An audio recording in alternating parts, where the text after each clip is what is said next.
Palamuru Rangareddy DPR వెనక్కి నీటి కేటాయింపులపై ప్రధాన అభ్యంతరం కేంద్ర జలవనరుల సంఘం సంచలన నిర్ణయం బ్రిజేష్ ట్రిబ్యునల్ కృష్ణాలో వాటాను తీర్చేదాకా ఈ 45 టీఎంసీలపై ఎవరికి హక్కు లేదని వెల్లడి ఆ కాళేశ్వరం అదనపు టీఎంసీ వార్దా డిపిఆర్లు వెనక్కి ఈ నిర్ణయంతో తుమ్మిడికి మార్గం సుగమం అంటూ చూస్తున్నాం. సో దీనిపైన చాలా క్లియర్గా మనం మాట్లాడాల్సిన అవసరం అయితే ఉంది మిత్రులారా. ఎందుకంటే ఈ తుమ్మిడి అట్టి ఈ కాళేశ్వరం పైన ఇప్పుడు పెద్ద ఎత్తున కమిషన్ విచారణ జరుగుతున్న క్రమంలో ఈరోజు ఈ కేంద్ర జల సంఘం తీసుకున్నటువంటి విషయంలో దీనిపైన ఒకసారి మాట్లాడాల్సిన అవసరం అయితే ఉంది. పాలమూరు రంగారెడ్డి డిపిఆర్ వెనక్కి నీటి కేటాయింపులపైన ప్రధాన అభ్యంతరం కేంద్ర జలవనరుల సంఘం సంచలన నిర్ణయం అంటూ చూస్తాను. బ్రిజేష్ ట్రిబ్యునల్ కృష్ణాలో వాటర్ తేల్చేదాకా ఆ 45 టీఎంసీలపై ఎవరికి హక్కు లేదని వెల్లడి 6 నెలల్లో తీర్పు వస్తున్న సర్కారు ఆశ. తర్వాత మళ్ళీ డిపిఆర్ సమర్పించే యోచన కాళేశ్వరం అదనపు టీఎంసీ వార్దా ప్రాజెక్టుల డిపిఆర్ సైతం వెనక్కి వైపున ఈరోజు సిడబ్ల్యూసి అంటూ చూస్తున్నాం. సో ఇది కేసీఆర్ ఇది చూస్తా ఉంటే కేసీఆర్ కు చుట్టూ ఉచ్చుబిస్తున్నట్టే కనబడతా ఉంది. పాలమూరు రంగారెడ్డి ఎత్తిపోతల పథకం డిపిఆర్ను వెనక్కి పంపిస్తూ కేంద్ర జలవనరుల సంఘం సంచలన నిర్ణయం తీసుకుంది. దీంతో పాటు బిఆర్ అంబేద్కర్ వార్దా ప్రాజెక్ట్ కాళేశ్వరం ఎత్తిపోతల పథకంలో అదనపు టీఎంసీ ప్రాజెక్ట్ డిపిఆర్లను వెనక్కి పంపించింది.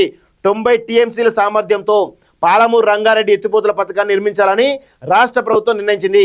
ఈ మేరకు 2022 డిసెంబర్ 3న సిడబ్ల్యూసీకి డిపిఆర్ సమర్పించగా అందులోని ఏ డైరెక్టరేట్ కూడా దీన్ని పరిశీలించలేదు. ఈ ప్రాజెక్టుకు 90 టీఎంసీల నీటి కేటాయింపులపైన ప్రధానంగా అభ్యంతరాలు వ్యక్తమవుతున్నాయి.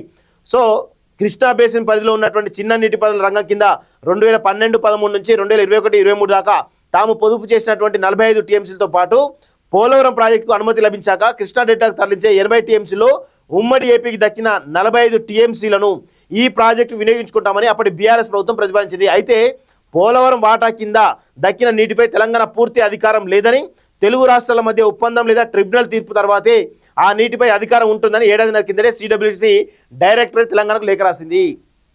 అర్థమవుతుందా? సో ఇన్ని రకాల కాళేశ్వరం అదనపు టీఎంసీ అవుట్. కాళేశ్వరం ఎత్తిపోతల పథకంలో భాగంగా రోజుకు 2 టీఎంసీలు తరలించే హెడ్ వర్క్లు పూర్తయిన వెంటనే బీఆర్ఎస్ ప్రభుత్వం హడావుడిగా మరో టీఎంసీని తరలించే పథకాన్ని చేపట్టిన విషయం విదితమే. అయితే గోదావరి కృష్ణా ప్రాజెక్టులకు బోర్డులను అప్పగించాలంటూ 2021 జూలై 15న కేంద్రం జారీ చేసిన గెజిట్లో కాళేశ్వరం అదనపు టీఎంసీ ప్రాజెక్టును అనుమతి లేని జాబితాలో ఉంచింది. దీనిపై బీఆర్ఎస్ ప్రభుత్వం అభ్యంతరం తెలిపింది. అయితే 2 కాంపోనెంట్లు వేర్వేరు కావనే విషయాన్ని తెలుపుతూ కాళేశ్వరం సవరణ డిపిఆర్ సమర్పిస్తే అన్ని పరీక్షలు పూర్తయ్యాకే గెజిట్ నుంచి తొలగిస్తామని కేంద్రం తెలిసింది. సో దాంతో కాళేశ్వరం సవరణ డిపిఆర్ను 3 ఏళ్ల కిందటే సిడబ్ల్యూసీతో పాటు గోదావరి బోర్డుకు సమర్పించారు. అదనపు టీఎంసీపై కోర్టులో కేసులు ఉన్నందున ఆ డిపిఆర్ను పరిశీలించబోని ఓ దశలో గోదావరి బోర్డు తేల్చెప్పాక ఆ తర్వాత కేంద్ర జలశక్తి కూడా డిపిఆర్పై యథాతథ స్థితిని పాటించాలని ఆదేశాలు ఇచ్చింది. దీనిపై తెలంగాణ ప్రభుత్వం కోర్టును ఆశ్రయించగా కోర్టు ఆదేశాలతో డిపిఆర్ పరిశీలన జరిగింది.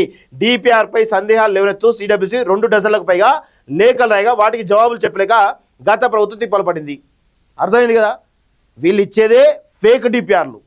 ఫేక్ డిపిఆర్లు ఇస్తే దానిలో అనుమానాలు కేంద్ర జల సంఘం అనుమానాలు వెళ్ళి డౌట్స్ రేజ్ చేస్తే దాని క్లారిటీ అయ్యాక సతమతమైంది గత ప్రభుత్వం. ఇట్లా ఇటు గోదావరి ఇటు కృష్ణ ఈ 2 నదులపైన ఏ విధంగా తెలంగాణ రాష్ట్రాన్ని గత ప్రభుత్వం ఉంచిందో మనం అర్థం చేసుకోవాలి. ఈరోజు పోతిరెడ్డి పాటు పొక్కగొట్టుకోమని చెప్పేసి జగన్కు పెద్ద ఎత్తున అవకాశం ఇచ్చిందే కేసీఆర్. ఇట్లా వీళ్ళు చేసినటువంటి అసలు అజ్ఞాన పాలన, అరాచక పాలన వల్ల ఈరోజు మనం అన్ని రంగాల్లో కూడా ఇబ్బందులు పడుతూ ఉన్నాం. ఇన్ని సంవత్సరాలు మనకు తెలియలేదు, ఇప్పుడు తెలుస్తూ ఉంది. కేటీఆర్ ఏంటంటే తాత్కాలికమైన నిర్ణయాలతో ప్రజలను బురిడి కొట్టించిండు. తాత్కాలికమైనటువంటి నిర్ణయాలతోటి ఈరోజు ప్రజలను మభ్యపెట్టిండు. ఎప్పుడైనా కానీ ఏ పాలకుడైనా కానీ దూరదృష్టితోటి దీర్ఘకాలికమైనటువంటి ప్రణాళికలతోటి పథకాలతోటి పరిపాలన చేయాలి. కానీ కేసీఆర్ ఏం చేసిందంటే ఈరోజు తెలంగాణ రాష్ట్రం యొక్క ఆదాయం ఎక్కువ కదా, ఇష్టం వచ్చిన ఖర్చు చేసేసి ఇటు విద్యుత్తులో కానీ, నీళ్ళ విషయంలో కానీ, వైద్య విషయంలో కానీ, విద్య విషయంలో కానీ అన్ని రకాల విషయాల్లో డబ్బులని మొత్తంగా ఎగేసి పెద్ద పోగేసేసి డబ్బులను ఇష్టారీతిన ఖర్చు పెట్టేసి ఈరోజు ఇట్లా తాత్కాలికమైన ప్రయోజనం మాత్రం నెరవేర్చిండు తప్ప వేరే ఏది లేదని చాలా స్పష్టంగా మనం గుర్తుపెట్టుకోవాల్సిన అవసరం అయితే ఉంది మిత్రులారా. ఇక్కడ కాళేశ్వరం డిజైన్లకు సిడబ్ల్యూసీ ఆమోదం లేదని చెప్పి చాలా స్పష్టంగా చెప్తా ఉన్నారు. ఇది కూడా కేసీఆర్ యొక్క అజ్ఞాన పాలనకు నిదర్శనంగా మనం చెప్పొచ్చు. ఇవన్నీ ఉన్నాయి, చాలా రకాల అంశాలు కేసీఆర్కు సంబంధించినటువంటి అంశాలు చాలా ఉన్నాయి మిత్రులారా. ఇవన్నీ లోతులోకి వెళ్తే వీళ్ళను బహిరంగంగా ఈ కల్వకుంట్ల కాలకేళ్ళను అమరవీర స్తూపం ముందు, గన్ పార్క్ దగ్గర అమరవీర స్తూపం ముందు బహిరంగంగా ఉరిదీయడం కూడా ప్రజలు వెనకాడరు. అట్లాంటి పరిస్థితులు పాలేసి వీళ్ళు. ఎస్, నేను 100% ఈ కల్వకుంట్ల కాలకేళ్ళను అమరవీర స్తూపంగా బహిరంగ ఉరిదీయాలి. వీళ్ళు చేసినటువంటి నీచమైన తుచ్చమైనటువంటి పనులకి తప్పేమీ లేదు, అన్ని రకాల నేరాలు వాళ్ళవి. పాలమూరు రంగారెడ్డి డిపిఆర్ వెనక్కి నీటి కేటాయింపులపై ప్రధాన అభ్యంతరం కేంద్ర జలవనరుల సంఘం సంచలన నిర్ణయం బ్రిజేష్ ట్రిబ్యునల్ కృష్ణాలో వాటాను తీర్చేదాకా ఈ 45 టీఎంసీలపై ఎవరికి హక్కు లేదని వెల్లడి. ఆ కాళేశ్వరం అదనపు టీఎంసీ వార్దా డిపిఆర్లు వెనక్కి ఈ నిర్ణయంతో తుమ్మిడేటికి మార్గం సుగమం అంటూ చూస్తున్నాం. సో దీనిపైన చాలా క్లియర్గా మనం మాట్లాడాల్సిన అవసరం అయితే ఉంది మిత్రులారా. ఎందుకంటే ఈ తుమ్మిడి హట్టి ఈ కాళేశ్వరం పైన ఇప్పుడు పెద్ద ఎత్తున కమిషన్ విచారణ జరుగుతున్న క్రమంలో ఈరోజు ఈ కేంద్ర జల సంఘం తీసుకున్నటువంటి విషయంలో దీనిపైన ఒకసారి మాట్లాడాల్సిన అవసరం అయితే ఉంది. పాలమూరు రంగారెడ్డి డిపిఆర్ వెనక్కి నీటి కేటాయింపులపైన ప్రధాన అభ్యంతరం కేంద్ర జలవనరుల సంఘం సంచలన నిర్ణయం అంటూ చూస్తాను. బ్రిజేష్ ట్రిబ్యునల్ కృష్ణాలో వాటర్ తేల్చేదాకా ఆ 45 టీఎంసీలపై ఎవరికి హక్కు లేదని వెల్లడి. 6 నెలల్లో తీర్పు వస్తున్న సర్కారు ఆశ. తర్వాత మళ్ళీ డిపిఆర్ సమర్పించే యోచన.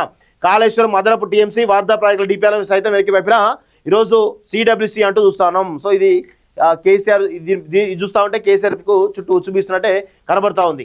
పాలమూరు రంగారెడ్డి ఎత్తిపోతల పథకం డిపిఆర్ను వెనక్కి పంపిస్తూ కేంద్ర జలవనరుల సంఘం సంచలన నిర్ణయం తీసుకుంది. దీంతో పాటు బిఆర్ అంబేద్కర్ వార్దా ప్రాజెక్ట్, కాళేశ్వరం ఎత్తిపోతల పథకంలో అదనపు టీఎంసీ ప్రాజెక్ట్ డిపిఆర్లను వెనక్కి పంపించింది. 90 టీఎంసీల సామర్థ్యంతో పాలమూరు రంగారెడ్డి ఎత్తిపోతల పథకాన్ని నిర్మించాలని రాష్ట్ర ప్రభుత్వం నిర్ణయించింది. ఈ మేరకు 2022 డిసెంబర్ 3న సిడబ్ల్యూసీకి డిపిఆర్ సమర్పించగా అందులోని ఏ డైరెక్టరేట్ కూడా దీన్ని పరిశీలించలేదు. ఈ ప్రాజెక్టుకు 90 టీఎంసీల నీటి కేటాయింపులపైన ప్రధానంగా అభ్యంతరాలు వ్యక్తమవుతున్నాయి. సో కృష్ణా బేసిన్ పరిధిలో ఉన్నటువంటి చిన్న నీటిపారుదల రంగం కింద 2012-13 నుంచి 2021-23 దాకా తాము పొదుపు చేసినటువంటి 45 టీఎంసీలతో పాటు పోలవరం ప్రాజెక్టుకు అనుమతి లభించాక కృష్ణా డెల్టాకు తరలించే 80 టీఎంసీలో ఉమ్మడి ఏపీకి దక్కిన 45 టీఎంసీలను ఈ ప్రాజెక్టు వినియోగించుకుంటామని అప్పటి బీఆర్ఎస్ ప్రభుత్వం ప్రతిపాదించింది. అయితే పోలవరం వాటా కింద దక్కిన నీటిపై తెలంగాణ పూర్తి అధికారం లేదని, తెలుగు రాష్ట్రాల మధ్య ఒప్పందం లేదా ట్రిబ్యునల్ తీర్పు తర్వాతే ఆ నీటిపై అధికారం ఉంటుందని ఏడాదిన్నర కిందటే సిడబ్ల్యూసీ డైరెక్టరేట్ తెలంగాణకు లేఖ రాసింది. అర్థమవుతుందా?